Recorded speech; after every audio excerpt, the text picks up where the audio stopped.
வணக்கம். தினமலர்.com மாலை 4 மணி செய்திகள். முக்கிய நிகழ்வுகள். கார்கில் நினைவு தினம் நாடு முழுவதும் அனுசரிப்பு. உயிர்நீத்த வீரர்கள் நினைவிடத்தில் அருண்ஜேட்லி அஞ்சலி. சென்னை உயர்நீதிமன்ற தலைமை நீதிபதி சஞ்சய் கிஷன் கவுல் பதவியேற்பு. முதல்வர் ஜெயலலிதா உயர்நீதிமன்ற நீதிபதிகள் பங்கேற்பு. மேட்டூர் அணைக்கு வரத்து அதிகரிப்பால் நீர்மட்டம் 71.05 அடியாக உயர்வு. தமிழகத்தில் இடியுடன் மழைக்கு வாய்ப்பு. விரிவான செய்திகள். கார்கில் நினைவு தினத்தை ஒட்டி வீர மரணம் அடைந்த வீரர்களின் நினைவிடத்தில் ராணுவ அமைச்சர் அருண்ஜேட்லி மலர் வளையம் வைத்து அஞ்சலி செலுத்தினார். கார்கில் போர் வெற்றியின் 15வது ஆண்டு நினைவு தினம் நாடு முழுவதும் சனிக்கிழமையன்று கடைபிடிக்கப்பட்டது. டெல்லி இந்தியா கேட்டில் கார்கில் போரில் வீரமரணமடைந்த வீரர்களின் நினைவிடத்தில் ராணுவ அமைச்சர் அருண்ஜேட்லி மலர் வளையம் வைத்து அஞ்சலி செலுத்தினார். பின்னர் செய்தியாளர்களிடம் பேசிய அருண்ஜேட்லி, விரைவில் தேசிய போர் நினைவு சின்னம் தகுந்த இடத்தில் பிரம்மாண்டமாக அமைக்கப்படும் என்றும் அதில் கார்கில் போரில் நாட்டுக்காக உயிர்நீத்த வீரர்களின் குறிப்புகள் பதிவு செய்யப்படும் என்றும் கூறினார். மேலும் 100 கோடி ரூபாய் செலவில் டெல்லியில் போர் அருங்காட்சியகம் மற்றும் பூங்காவும் அமைக்க திட்டமிடப்பட்டுள்ளதாகவும் அவர் கூறினார். மற்ற செலவினங்களை குறைத்து நாட்டின் பாதுகாப்பு துறைக்கான தேவைகள் அனைத்தும் பூர்த்தி செய்யப்பட்டுள்ளதாகவும் இந்திய ராணுவம் எதற்கும் எப்போதும் தயார் நிலையில் இருப்பதாகவும் அருண்ஜேட்லி கூறினார். இந்நிகழ்ச்சியில் முப்படைகளின் தளபதிகள் பங்கேற்று அமர்ஜோதி ஜவானில் அஞ்சலி செலுத்தினர். பிரதமர் மோடி தனது டுவிட்டர் பக்கத்தில் கார்கில் நினைவு தினத்தை ஒட்டி வெளியிட்டுள்ள செய்தியில் தியாகிகளுக்கு வீர வணக்கம் செலுத்துவதாகவும் அவர்களின் தியாகத்தையும் தைரியத்தையும் இந்தியா நினைவு கூர்வதாகவும் கூறியுள்ளார். சென்னை உயர்நீதிமன்றத்தின் புதிய தலைமை நீதிபதியாக சஞ்சய் கிஷன் கவுல் பதவியேற்றுக் கொண்டார். சென்னை உயர்நீதிமன்றத்தின் தலைமை நீதிபதியாக சஞ்சய் கிஷன் கவுல் சனிக்கிழமையன்று பதவியேற்றுக் கொண்டார். தமிழக கவர்னர் மாளிகையான ராஜ்பவனில் நடந்த பதவியேற்பு நிகழ்ச்சியில் கவர்னர் ரோசையா சென்னை உயர்நீதிமன்ற புதிய தலைமை நீதிபதியாக சஞ்சய் கிஷன் கவுலுக்கு பதவி பிரமாணம் செய்து வைத்தார். I, Sanjay Kishan Kaul, having been appointed Chief Justice of the High Court at Madras, Chief Justice of the High Court at Madras, do swear in the name of God, that I will bear the true faith and allegiance to the Constitution of India as by law established. இந்நிகழ்ச்சி தமிழக முதல்வர் ஜெயலலிதா முன்னிலையில் நடந்தது. சென்னை உயர்நீதிமன்ற நீதிபதிகள், தமிழக அமைச்சர்கள் மற்றும் ராஜ்பவன் அதிகாரிகள், தமிழக அரசு அதிகாரிகள் இந்நிகழ்ச்சியில் கலந்து கொண்டனர். சென்னை உயர்நீதிமன்ற நீதிபதியாக பதவி வகித்து வந்த ராஜேஷ்குமார் அகர்வால் உச்சநீதிமன்ற நீதிபதியாக சமீபத்தில் பதவி உயர்வு பெற்றுச் சென்றார். இதையடுத்து நீதிபதி அக்னிஹோத்ரி பொறுப்பு தலைமை நீதிபதியாக பொறுப்பேற்று செயல்பட்டு வந்தார்.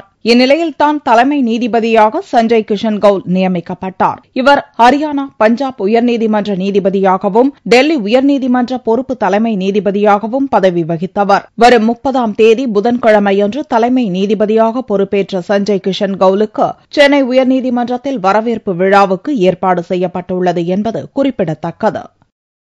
மேட்டூர் அணைக்கு 36,772 கன அடி தண்ணீர் வந்து கொண்டுள்ள நிலையில் நீர்மட்டம் ஒரே நாளில் 3 அடிகள் அதிகரித்து 71.05 அடியாக உயர்ந்துள்ளது. தொடரும் கனமழையால் கர்நாடக அணைகளிலிருந்து வெளியேற்றப்படும் உபரி நீர் அதிகரித்து வருகிறது. இதனால் காவிரி ஆற்றிலிருந்து மேட்டூர் அணைக்கு 36,772 கன அடி தண்ணீர் வந்து கொண்டிருக்கிறது. குடிநீர் தேவைக்காக அணையிலிருந்து 800 கன அடி தண்ணீர் திறந்துவிடப்படுகிறது.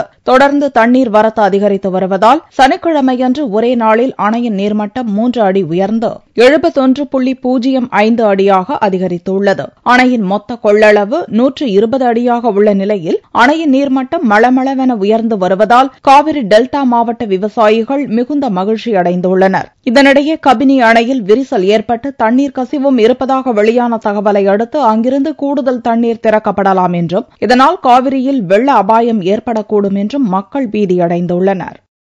தமிழகத்தில் அடுத்த 24 மணி நேரத்தில் இடியுடன் கூடிய மழை பெய்ய வாய்ப்புள்ளதாக சென்னை வானிலை மையம் தெரிவித்துள்ளது. ஆடி மாதம் பிறந்த பிறகும் தமிழகத்தில் வெயிலின் தாக்கம் குறையவில்லை. இந்நிலையில் தமிழகத்தின் ஒரு சில இடங்களில் மழை பெய்து வருகிறது. இதுகுறித்து சனிக்கிழமையன்று செய்தியாளர்களை சந்தித்த சென்னை வானிலை மைய இயக்குநர் ரமணன், கடலோர கர்நாடகா மற்றும் கேரளாவில் பெரும்பாலான இடங்களில் மழை பெய்தாலும் மழை மறைவு பகுதியான தமிழகத்தை பொறுத்தவரை ஒரு சில இடங்களில் மட்டும் மழை பெய்துள்ளதாக கூறினார். அடுத்த 24 மணி நேரத்தில் தமிழகத்தில் வெப்பச்சலனத்தின் காரணமாக ஓரிரு இடங்களில் இடியுடன் கூடிய மழையை எதிர்பார்க்கலாம் என்றும் ரமணன் கூறினார். மழை மறைவு பகுதியான தமிழகத்தை பொறுத்தவரை கடந்த 24 மணி நேரத்திலே இரு இடங்களில் மட்டுமே மழை பெய்துள்ளது. மிக அதிகமான மழை 3 சென்டிமீட்டர் தேவாலா, வால்பாறை, அப்பர் பவானி, அவலாஞ்சி மற்றும் சின்கோனாவில் பதிவாகியுள்ளது. வரும் 24 மணி நேரத்தை பொறுத்தவரை வெப்பச்சலனத்தின் காரணமாக தமிழகம் மற்றும் புதுச்சேரியில் ஒரு சில இடங்களில் இடியுடன் கூடிய மழையை நாம் எதிர்பார்க்கலாம். குறிப்பாக வட மாவட்டங்கள். சென்னை நகரை பொறுத்தவரை வானம் ஓரளவு மேகமூட்டத்துடன் இருக்கும். நகரின் சில பகுதிகளில் மழை வரும். தரை காற்று அவ்வப்போது சற்று பலமாக இருக்கும். கடந்த 24 மணி நேரத்தை பொறுத்தவரை அதிகபட்சமாக நீலகிரி மாவட்டம் தேவாலாவில் 3 சென்டிமீட்டர் மழை பதிவாகியுள்ளதாகவும் ரமணன் தெரிவித்துள்ளார். மக்கள் பிரச்சினைகளை பற்றி பேச விடாமல் தங்களை இடைநீக்கம் செய்துள்ளதாக திமுக சட்டசபை தலைவர் ஸ்டாலின் தெரிவித்துள்ளார். திமுக சார்பில் ரம்ஜான் பண்டிகையை முன்னிட்டு இஸ்லாமியர்களுக்கு நலத்திட்ட உதவிகள் வழங்கும் நிகழ்ச்சி சென்னை புரசைவாக்கத்தில் சனிக்கிழமையன்று நடந்தது. நிகழ்ச்சியில் பங்கேற்ற திமுக பொருளாளர் ஸ்டாலின் நலத்திட்ட உதவிகளை வழங்கினார். இந்நிகழ்ச்சியில் பேசிய ஸ்டாலின் சட்டசபையிலிருந்து திமுகவினரை இடைநீக்கம் செய்தது குறித்து விளக்கம் தந்தார். தங்களுக்காக சபாநாயகரிடம் எதிர்க்கட்சியினர் கோரிக்கை விடுத்ததற்கு ஸ்டாலின் நன்றி தெரிவித்துக் கொண்டார். முதல்வர் ஜெயலலிதாவை பற்றி புகழ்ந்து பேசட்டும், ஆனால் 5 முறை முதல்வராக இருந்த கருணாநிதியை விமர்சிக்கலாமா என்று ஸ்டாலின் கேள்வி எழுப்பினார். இருக்கக்கூடிய தமிழக சட்டமன்றத்தை பொறுத்தவரையில அது மக்களுடைய பிரச்சனை பற்றி பேசுகின்ற மன்றமாக இல்லாமல் அதற்கு நேர்மாறாக முதலமைச்சராக இருக்கக்கூடிய அம்மையார் ஜெயலலிதா அவர்களை பற்றி புகழ் பாடக்கூடிய ஒரு மன்றமாக அது மாறியிருக்கிறது. சரி, முதலமைச்சரை புகழ் பாடினால் நமக்கு அதுல கவலை இல்லை, அது பற்றி நாங்கள் விமர்சிக்க விரும்பல. ஆனால் அதே நேரத்தில் இதே தமிழ்நாட்டில் 5 முறை முதலமைச்சராக இருந்தவர் நம்முடைய தலைவர் கலைஞர் அவர்கள். அந்த தலைவர் கலைஞர் அவர்களை பற்றி விமர்சித்து சட்டமன்றத்தில் பேசுகிற போது அதை எப்படி நாம் கேட்டுக்கொண்டிருக்க முடியும்? கட்டாயமாக பலவந்தமாக அங்க இருக்கக்கூடிய சபாநாயகர் எங்களை அவையிலிருந்து வெளியேற்ற உத்தரவிடுகிறார். இந்த கூட்டத்தொடர் முழுவதும் பங்கேற்க கூடாது என்று ஒரு சர்வாதிகாரியை போல ஒரு சட்டத்தை, ஒரு தீர்மானத்தை அவைகளில் கொண்டு வந்து அதை நிறைவேற்றி உத்தரவிடுகிறார்கள். விஜயகாந்த் தலைமையில் இருக்கக்கூடிய அந்த கட்சி, அதேபோல காங்கிரஸ் கட்சி, மனிதநேய மக்கள் கட்சி, புதிய தமிழகம், இந்திய கம்யூனிஸ்ட் கட்சி, மார்க்சிஸ்ட் கட்சி என்று 6 கட்சிகள், அந்த கட்சியினுடைய தலைவர்கள் எல்லாம் சபாநாயகரிடத்தில் நேரடியாக சென்று ஒரு கடிதத்தை கொடுத்து, நீங்கள் கூட்டத்தொடர் முழுவதும் வெளியேற்றி இருக்கக்கூடிய திராவிட முன்னேற்ற கழக சட்டமன்ற உறுப்பினர்களை ஜனநாயக கடமையாற்ற அவர்களை அழைக்க வேண்டும், அவர்கள் அவைகளை உட்கார்ந்து பேசிட வேண்டும், தங்களுடைய தொகுதியை பற்றி மக்களுடைய பிரச்சனை பற்றி பேசிட அவர்களுக்கு வாய்ப்பு தர வேண்டும் என்று ஜனநாயக முறைப்படி எழுதியும் கொடுத்து அதை வெளிப்படுத்தி இருக்கிறார்கள். ஆனால் என்ன பதில் வந்தது?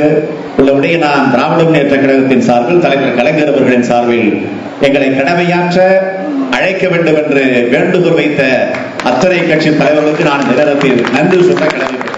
இவ்விழாவில் 2014 இஸ்லாமியர்களுக்கு நலத்திட்ட உதவிகள் வழங்கப்பட்டன. விழுப்புரம் புதிய பேருந்து நிலையம் அருகே சாக்கடை ஓடையில் இறந்த நிலையில் கிடந்த பச்சிளம் குழந்தையின் உடலை போலீசார் மீட்டுள்ளனர். விழுப்புரம் புதிய பேருந்து நிலையம் எப்போதும் மக்கள் நடமாட்டம் அதிகம் உள்ள பகுதி. இந்த பேருந்து நிலையத்தை தினமும் ஆயிரக்கணக்கான பயணிகள் பயன்படுத்துகின்றனர். இந்நிலையில் கள்ளக்குறிச்சிக்கு செல்லும் பேருந்துகள் நிற்கும் இடத்தில் உள்ள சாக்கடை ஓடையில் பிறந்து சில மணி நேரமே ஆன ஆண் குழந்தை ஒன்று இறந்த நிலையில் கிடந்ததை பார்த்து பயணிகள் அதிர்ச்சியடைந்தனர். தகவல் அறிந்து வந்த பேருந்து நிலைய போலீசார் சாக்கடை ஓடையில் கிடந்த குழந்தையின் உடலை மீட்டனர். பின்னர் பிரேத பரிசோதனைக்காக முண்டியம்பாக்கம் மருத்துவமனைக்கு அனுப்பி வைத்தனர். இச்சம்பவம் குறித்து வழக்கு பதிவு செய்துள்ள போலீசார் குழந்தையை விட்டுச் சென்றவர்கள் குறித்து தீவிர விசாரணை நடத்தி வருகின்றனர். ஆட்கள் நடமாட்டமுள்ள பேருந்து நிலையத்தில் பச்சிளம் குழந்தை இறந்து கிடந்தது அப்பகுதி மக்களிடம் பெரும் அதிர்ச்சியை ஏற்படுத்தியுள்ளது. தூத்துக்குடி பனிமய மாதா கோவிலின் 432வது ஆண்டு திருவிழாவிற்கான கொடியேற்றம் சனிக்கிழமையன்று கோலாகலமாக துவங்கியது. தூத்துக்குடி மாவட்டத்தில் அமைந்துள்ள பனிமய மாதா கோவில் போர்த்துகீசிய கட்டடக்கலைப்படி 1600ஆம் ஆண்டுகளில் கட்டப்பட்டது. இங்கு ஆண்டுதோறும் ஜூலை 26ஆம் தேதி முதல் ஆகஸ்ட் 5ஆம் தேதி வரை ஆண்டு பெருவிழா கோலாகலமாக கொண்டாடப்படுகிறது. இந்த ஆண்டு திருவிழாவிற்கான கொடியேற்றம் சனிக்கிழமையன்று காலை நடந்தது. முன்னதாக 3ஆம் திருப்பலியுடன் மறை மாவட்ட ஆயர் இவான் அம்புரோஸ் விழாவை துவக்கி வைத்தார். பின்னர் ஊர்வலமாக கோவிலை சுற்றி கொடி எடுத்து வரப்பட்டு பின்னர் கொடிமரத்தில் ஏற்றப்பட்டது. இவ்விழாவில் லட்சக்கணக்கானோர் கலந்து கொண்டனர். திருவிழா கொடியேற்றத்துடன் பின்பு ஆரம்பமாகின்றது. இந்த திருவிழாவுக்கு ஜாதி மதம் வேதமின்றி அனைத்து மக்களும் வந்து கலந்து கொண்டு சிறப்பிக்கின்றார்கள். இந்த திருவிழா 10 நாட்கள் சிறப்பாக நடைபெறும். சிறப்பாக கொண்டாடக்கூடிய ஒரு திருவிழா. பொதுவாக எல்லா ஜாதி மத மக்கள் ஒற்றுமையாக கொண்டாடக்கூடிய ஒரு திருவிழா இது. எல்லாரும் வெகு சிறப்பாக இருந்து கலந்து கொள்வார்கள், முக்கியமாக இருந்து கலந்து கொள்வார்கள். மிக மகிழ்ச்சியாக இருக்கும். இந்த 10 நாட்களும் எங்களுக்கு எப்பொழுது வரும் என்று எதிர்பார்த்து வெகு சிறப்பாக இதை நாங்கள் கொண்டாடுவோம். இவ்விழாவில் பொதுமக்கள் பால்குடம் வாழைத்தார்களை கொடிமரம் முன்பாக வைத்து ஆசீர்வாதம் பெற்றுச் சென்றனர். கொடியேற்றத்தை தொடர்ந்து மாதாவிற்கு பொன் மகுடம் சூட்டப்பட்டது. விழாவின் முக்கிய நிகழ்ச்சியான தேர்பவனி ஆகஸ்ட் 5ஆம் தேதி நடக்கிறது. தேசிய நெடுஞ்சாலையில் வசூலிக்கப்படும் சுங்க வரியை ஆண்டிற்கு ஒருமுறை செலுத்த மத்திய அரசு நடவடிக்கை எடுக்க வேண்டும் என்று அகில இந்திய மோட்டார் காங்கிரஸ் வலியுறுத்தியுள்ளது.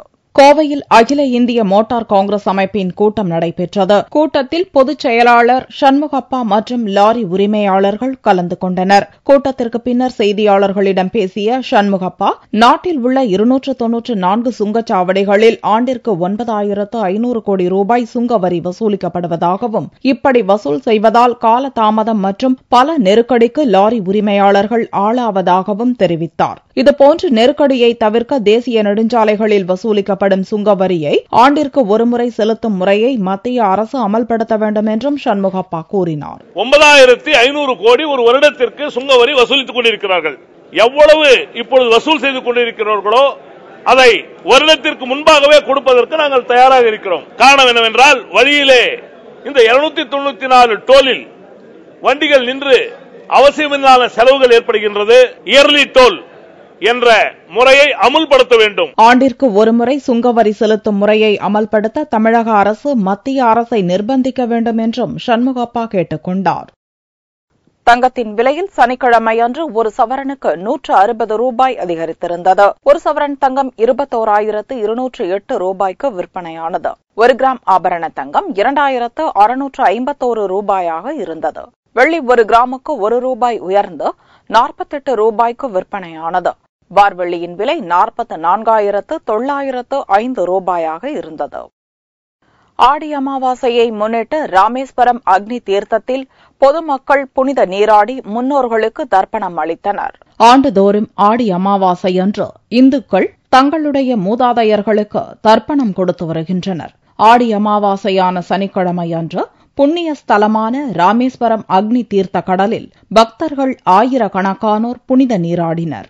பின்னர் தங்களுடைய மூதாதையர்களுக்கு தர்ப்பணம் கொடுத்து வழிபாடு நடத்தினர்.